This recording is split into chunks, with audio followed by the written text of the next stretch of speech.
Assalamualaikum warahmatullahi wabarakatuh. Perkenalkan, nama saya Fauzan. Saya berasal dari Fakultas Ilmu Keolahragaan, Prodi Pendidikan Jasmani, Kesehatan dan Rekreasi.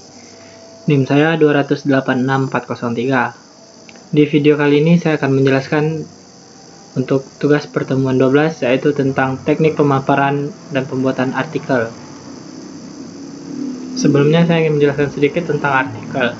Artikel merupakan sebuah karya tulis yang berisi pendapat mengenai fakta, fenomena, data, hingga kejadian tertentu yang dituliskan menggunakan bahasa ilmiah.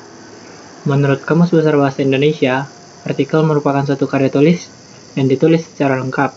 Adapun tujuan secara umum pembuatan artikel ialah mempengaruhi, mendidik, memberitahu, meyakinkan, serta menghibur pembacanya. Baiklah, untuk teknik pembuatan artikel itu ada 8 cara. Pertama adalah tetapkan topik secara metode penulisan.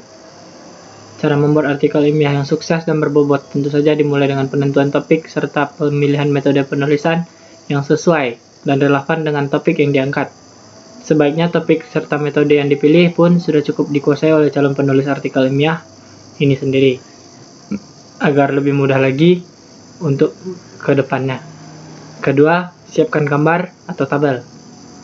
Jangan biarkan artikel ilmiah Anda menyajikan informasi serta paparan ilmiah hanya dengan konten-konten deskriptif tertulis. Tambahkan juga gambar serta tabel atau diagram guna mendukung model penyajian informasi agar lebih efektif dan mudah dibaca. Cara membuat artikel ilmiah dengan sajian model interaktif begini akan membuat artikel ilmiah menjadi lugas dan mudah dipahami. Ketiga, tulis hasil penelitian. Bagian ini akan menjawab pertanyaan apa yang akan Anda temukan, karena hanya hasil representatif dan penelitian Anda harus disajikan, dan nantinya akan masuk di bab diskusi. Yang terpenting, Anda tidak boleh menyertakan referensi di bagian ini. Anda yang mempresentasikan hasil Anda, sehingga Anda tidak dapat merujuk orang lain di sini. Jika Anda merujuk orang lain, hal itu karena Anda sedang mendiskusikan hasil Anda dan harus dimasukkan dalam bagian diskusi.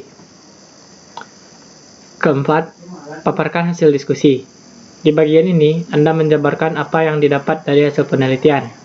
Anda perlu menulis diskusi sesuai dengan hasil penelitian, tetapi jangan ulangi penulisan hasil penelitian.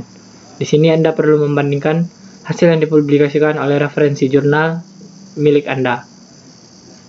Kelima, sajikan kesimpulan dengan jelas. Bagian ini menunjukkan bagaimana penelitian Anda berkontribusi bagi ilmu pengetahuan saat ini. Dalam beberapa jurnal, ada bagian yang terpisah. Di bagian lain, kesimpulan berada di paragraf terakhir diskusi. Tanpa bagian kesimpulan yang jelas, pembaca akan merasa sulit untuk menilai artikel ilmiah. Dan apakah itu layak dipublikasikan di jurnal? Anda bisa mengajukan kesimpulan secara global maupun spesifik terkait dengan tujuan yang termasuk di pendahuluan. Keenam, ada buat pengantar yang menarik. Ini adalah kesempatan Anda untuk meyakinkan pembaca bahwa penelitian Anda bermanfaat. Anda perlu mengutip beberapa karya asli dan penting, termasuk artikel ilmiah terbaru. Tips saat menulis pengantar, jangan tulis kata terlalu banyak, harus ringkas dan to the point. Jangan lupa jadikan pengantar sebagai pelajaran sejarah. Pengantar yang panjang membuat pembaca malas.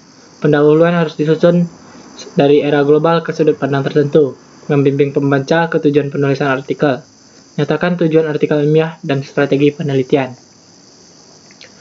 Ketujuh, ada tulis abstrak. Abstrak memberitahu para pembaca apa yang Anda lakukan dan apa temuan penting dalam penelitian Anda.